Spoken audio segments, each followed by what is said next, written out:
magnet is anything with a magnetic field. This attribute is known as magnetism. But how does it work? Magnetic elements all have a half-valence shell. That way the electrons can align with the protons to create a magnetic field. You can compare an atom to a tiny little bar magnet. When these little bar magnets align up, you have a magnet.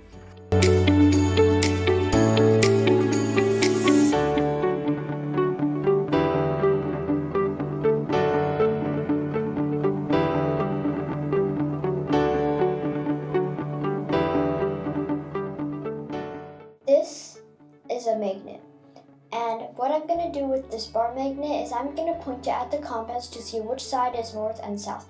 As you can see, when I put the north side to the magnet, the arrow points the other way. This is because geographic north and magnetic north are inverted. And you can see that when I switch the magnet around, which I'm going to do right now, so if I switch this around, you can see that the arrow also switches around. So this way you can actually tell the north and south of a magnet. We will be now looking at the magnetic field of the bar magnet. So I place the bar magnet on the tray, I put paper over the magnet, and I will be pouring the iron fillings over the magnet.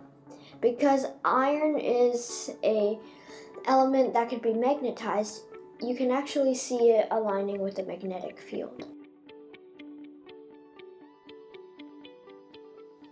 So now we will be looking at how attraction between magnets look like under a paper with the iron fillings.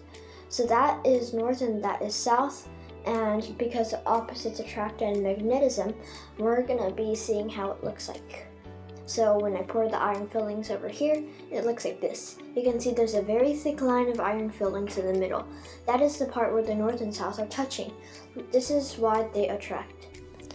So when opposites attract, well, like poles and magnets, they repel. So we'll be looking at it and how the magnetic field works. As you can see, they are pushing against each other, and it's like the iron is being blown away by the magnetic field. You don't have to use iron fillings to look at a magnetic field. You can use like nickel powder or cobalt powder. You can also see that the iron powder aligns to the magnetic field when it touches it. You can also see that magnetic fields aren't necessarily two-dimensional. They can be three-dimensional, as seen in this hourglass with a magnet. There are many types of magnets, not just bar magnets. This is a horseshoe magnet, and this is how its magnetic field looks like. There are many other ways to view magnetic fields. This is a magnetic field viewer. And you can see the poles of the horseshoe magnet has darkened. It works by suspending magnetized iron fillings in oil and putting it over a magnet. Normally you would think that the Earth looks like this, so the North Pole is a North Pole and the South Pole is a South Pole, but that's not how it actually works. Actually, it looks like this. So in a magnet, the field comes from the North Pole, and on Earth, our field comes from the South Pole, like the Earth's South Pole, like this. So the South Pole would actually be the magnetic North Pole.